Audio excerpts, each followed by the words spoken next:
Hello again, everybody, and welcome back to the channel. Thank you so much for joining us again today. So what do you get when you take a Glock 26 and give it a less powerful cartridge in the form of 380 and leave everything else the same? Well, you get the Glock 28. Is there any more to it than that? Well, we're going to find out in just a minute.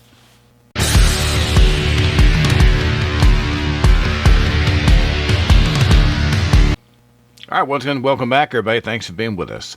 If this is your first time coming to the channel, or if you've been watching our videos before and just have not had the chance to do so before now, and you like our content, please consider subscribing. You can locate that subscribe button in the lower right hand corner of your computer screen there, or you can scroll down below the video from a mobile device and you can hit subscribe that way. It's a simple thing that helps us out a whole lot and we really appreciate it. So, the Glock 28. There's been a lot of talk about this gun, highly anticipated, and honestly, not to jump way ahead on opinions here, but I think the only reason why the Glock 28 is such a big deal is because we couldn't get it. You know how people are. They want things, and we couldn't get the Glock 28 here, and I think that, you know, people want stuff that they tell them they can't have. But when you think about it, there's not really a tremendous amount, in my opinion, that's really special about this firearm. But let's start off with what we always do a little comparison here. So if you got a Glock 26 or Glock 27, little baby Glock, then you're already familiar with this format because they are the exact same gun. If you pull up the specs, if you do a side-by-side on Glocks, on even their site, they're both 3.34 inches barrel. They're both overall length of 6.5 inches. They're both overall width of 1.26 inches. They are exactly the same. As a matter of fact, the only real difference physically that you can see between the two, obviously, is going to be really in the magazine here, where of course the 380 cartridge is shorter. You know, it's a 9mm short, and so they have these little fins in here where they have taken up the extra space in the magazine, so it's the same size but holds the smaller cartridge. Aside from that one little physical difference, you would never know the difference looking at them from the outside.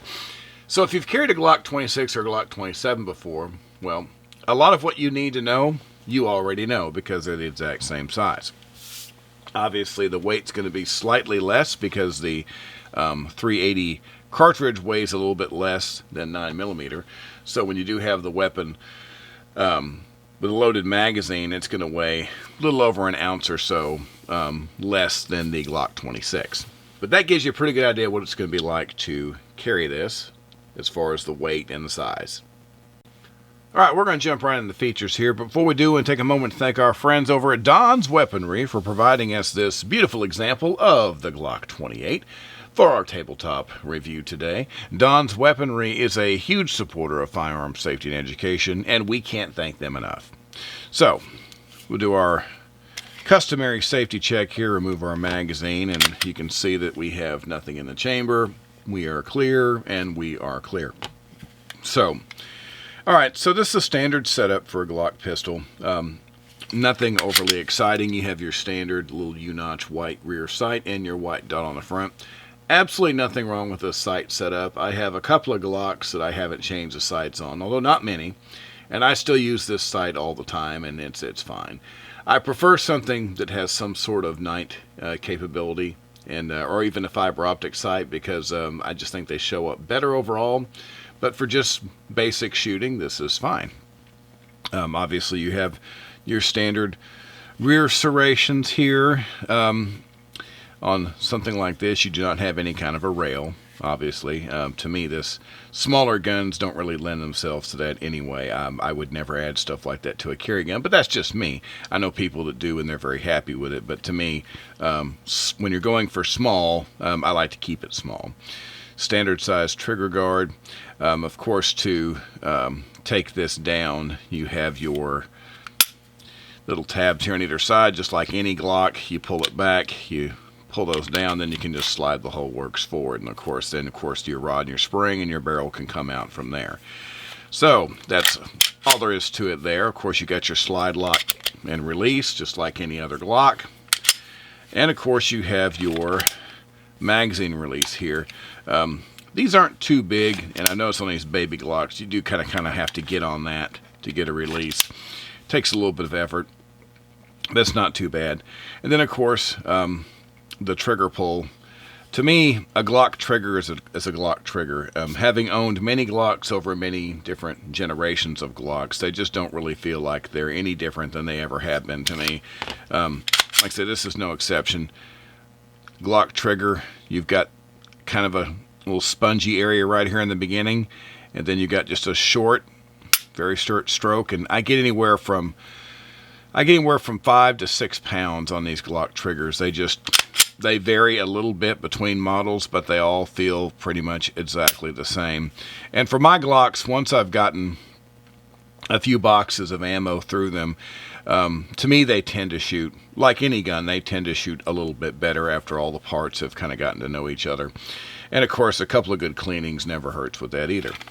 So you got your grip with the little finger grips here.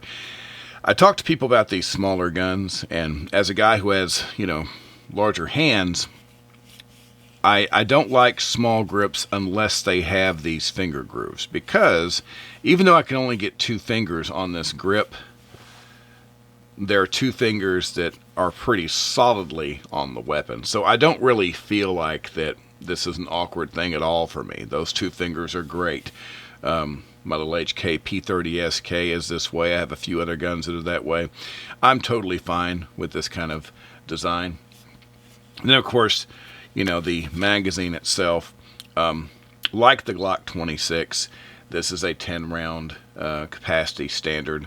Although there are optional 12, 15, and 17-round magazines available if you want to make this a not concealable gun, that type of thing. So, like I said, it's a Glock. It looks like many other Glocks that I've had before. And the only real difference is between this and the 26 is that we have a slightly less powerful cartridge in the firearm. Other than that, they look exactly and are featured pretty much exactly the same. So, of course, the question that always comes up in a situation like this is, well, if you basically have taken a gun that, has been around for a long time, a lot of people have owned these baby Glocks, and they've been very happy with them, whether it's the 26, the 27. Is there any advantage to having the 28 and 380? Well, I have both the Glock 26 and the 27. I've carried both of them, and I think they're both great guns.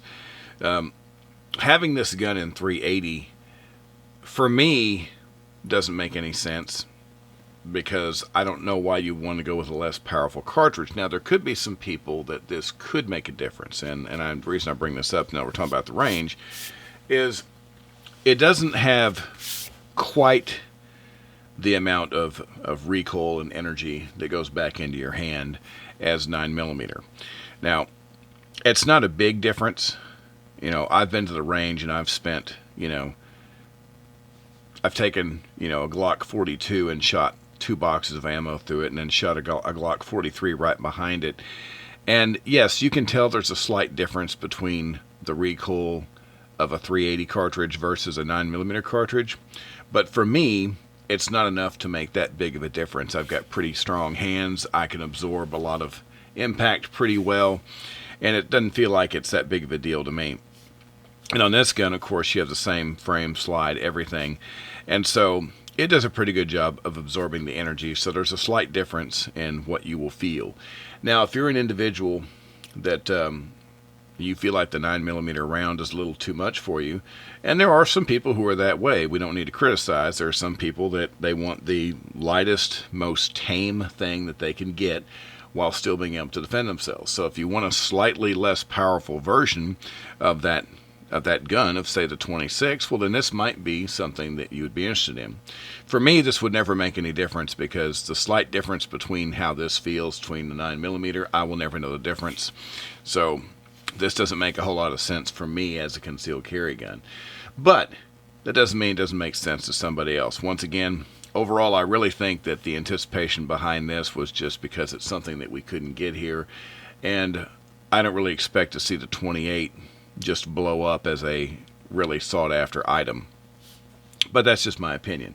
But like I say, it's a good shooting gun, like all Glocks. It's pretty straightforward and reliable. And if you're a Glock person and you just want the nostalgia of having that in your collection, you might want to do it. So what's it like to carry the Glock 28 as a carry gun? Well, once again, that goes back to what we have already talked about. If you're going to carry a Glock 28 and you've carried a Glock 26 or a Glock 27, well, you already know what you're doing. And of course, your holsters and, whatever in your collection that you've got that'll take a standard size Glock. I have several holsters that will fit a multitude of Glocks. I have a lot of these crossbreeds, Horsehide and Kydex, and a dual clip system. Really, really good quality holsters. And of course, I can put anything that's a standard, size Glock frame will fit in there. And of course, that's the same thing with the 28. Now, as small as this frame is, I would even probably go with a single clip holster for something like that, just because the overall weight and size is not that bad. But from a comfort standpoint, I have often carried a Glock 26 and a Glock 27 as a carry gun. So the 28, worst case scenario, it's just a gram or so, lighter than the other firearm. So there's no possible way that I can think of that it would be any worse than carrying one of the other two baby Glocks that we already talked about. Overall impressions of the Glock 28. Well, once again, I think this is a gun that is only being released because I think it's another way that, Glock can make a little money. They're like, well, hey, people wish they could get this gun over here in the U.S. Let's make it available and see if they buy it. So, and that's just my opinion, because honestly, I really can't understand why especially someone who's familiar with Glocks and has them already, as someone who has a 26 and a 27 and a lot of other Glocks, but has the other baby Glocks that you're familiar with from the lineup, to me, dropping this down to a less powerful cartridge doesn't make a whole lot of sense. And the other thing that I found is it's kind of looking around locally, 380 ammo was not as readily available in as many types as 9mm anyway. Now, I'm not saying 380 can't be found. I'm just saying that whenever I look around, obviously you see more varieties of 9mm ammo, and 45 ACP, stuff like that. There's cartridges that are a lot easier to get than 380, and they don't make as many varieties of 380. So you're kind of trading a standardized, a very popular round for a slightly more specialized round. I don't want to say too specialized, because 380 is common. It's just not as common as 9. To me, it's a less powerful gun with ammo that I'm going to have to hunt a little bit harder to find, and it's the same size as my 9. I'm gaining nothing. So to me, this makes 0 sense for my collection. Because of the slightly lighter amount of recoil that you would get out of this, if you're a person who has extremely sensitive shooting hands and you're comfortable with the size of a gun like this, just not with the feel that you would get out of a 26, then maybe this is for you. But overall, like I say, a Glock is a Glock. If you buy it, the one thing you do know for sure is that it'll go bang, and it'll last, and it won't require a whole lot of upkeep, and it's easy to do what little upkeep you have. So there you have it. All right. Well, that's going to do it for today, folks. Once again, we appreciate you being with us as always. Back very soon with another video for you. So until that time, everybody stay safe and have a great day. Thank you.